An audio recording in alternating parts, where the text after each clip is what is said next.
Bienvenido a la explicación del tema Principales cambios morfofonéticos del latín al español. Las lenguas romances o románicas, como el español, portugués, catalán, francés, provenzal, italiano, sardo o rumano, provienen del latín. Sin embargo, en este tema, vale mucho la pena determinar o especificar algunos aspectos de los cambios que ha tenido la lengua del español a través del tiempo.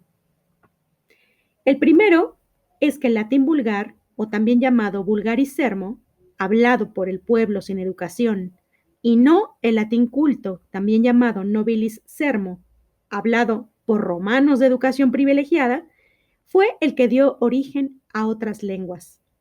El segundo es identificar los cambios tanto fonéticos de sonido como morfológicos de forma que originaron específicamente el cambio al español, lo cual se denomina romanceamiento.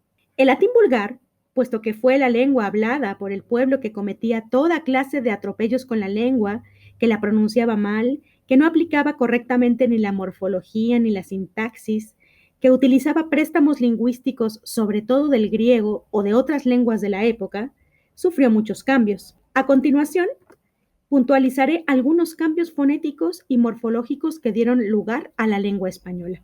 Hablando de cambios fonéticos, las primeras transformaciones se presentaron en las vocales. Existían 5 vocales, cada una de ellas con una distinción gráfica. Estas podían ser largas o breves.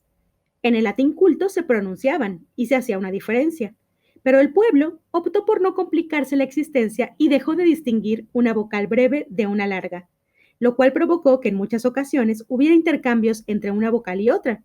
Por ejemplo, el caso de la E con la I, en el ejemplo que pongo aquí como dixi a dije en español, y de O a U, por ejemplo, de lotu a lodo.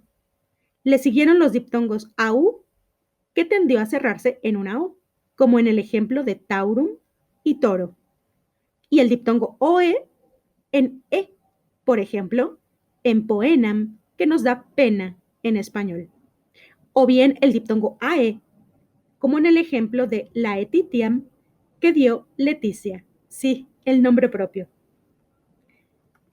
Los primeros cambios consonánticos que se perciben en varios grafitis pompeyanos, por cierto, y en algunas otras inscripciones antiguas, es la pérdida de la M y de la T al final de las palabras latinas, y que, a final de cuentas, en el español no se conservaron.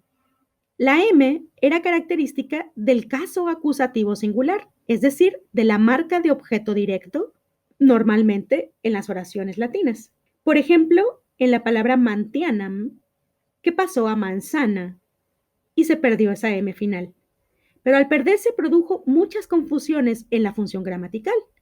Lo mismo pasó con la T, al final de los verbos de la tercera persona del singular, o la T también al final de las terminaciones verbales de la tercera persona del plural. Por ejemplo, en la palabra amat, que pasa al español como ama, o amant, que pasa al español como aman.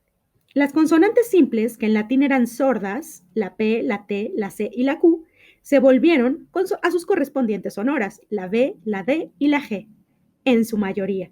Por ejemplo, la T se volvió D en la palabra pratum, que nos da prado, o la C o la Q se volvió G, por ejemplo, en la palabra Kikoniam, que nos da cigüeña, o Aquilam, que nos da águila, y la P cambió en B, por ejemplo, en la palabra Coepulam, que nos da cebolla. Las palatizaciones fueron muy ocurrentes en el latín tardío. Por ejemplo, nationem cambia a nación porque la T se pronunció algo semejante a ts, a una T con una Z juntas. Y finalmente nos dio la C o la Z en español. También el grupo consonántico CTE nos da che al español. Por ejemplo, octo evolucionó a 8 y tructam evolucionó a trucha. Otros cambios, aparte de los fonéticos, son los cambios morfológicos. Las desinencias de sustantivos, si tú recordarás, estaban bien organizadas. Sin embargo, para el hablante promedio resulta caótico, Por ejemplo, la desinencia a podía ser un caso nominativo, sujeto, femenino singular de la primera declinación, o podía ser un nominativo, sujeto acusativo o vocativo, o plural neutro de la segunda declinación, como tú lo sabrás en las declinaciones que seguramente ya has revisado en este curso. De igual manera, resultaba el paradigma del adjetivo. Si a este problema agregamos los cambios fonéticos antes mencionados, en uno de los cuales se perdió la M final del acusativo, no había más remedio lingüístico que comenzar a anteponer preposiciones para asegurar la función gramatical, con lo cual se pasó de la síntesis propia del latín al análisis propia del español. Por ejemplo, en latín culto, la siguiente frase, Petrus amat laetitiam, en latín vulgar, se cambia y se pronuncia Pedro ama ad laetitiam, que en español nos da Pedro ama a Leticia. Como podrás darte cuenta, hay algunos cambios que he marcado aquí con colores para que veas el paso del latín culto al latín vulgar y cómo queda muy parecido al español. En otro ejemplo, sobre preposiciones también, tenemos esto.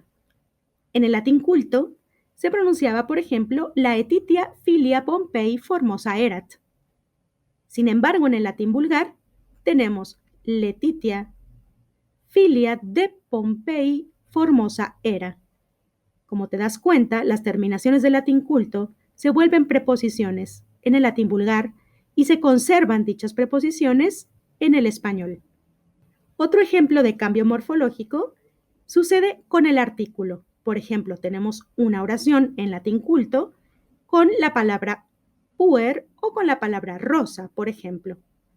Sin embargo, en el latín vulgar se le empezó a agregar un pronombre, ille puer, que marcaba la distinción entre el masculino y el femenino, con illa rosa, que fue lo que en español originó el artículo el niño, la rosa, cuando en latín culto no era necesario, puesto que la terminación indicaba el artículo.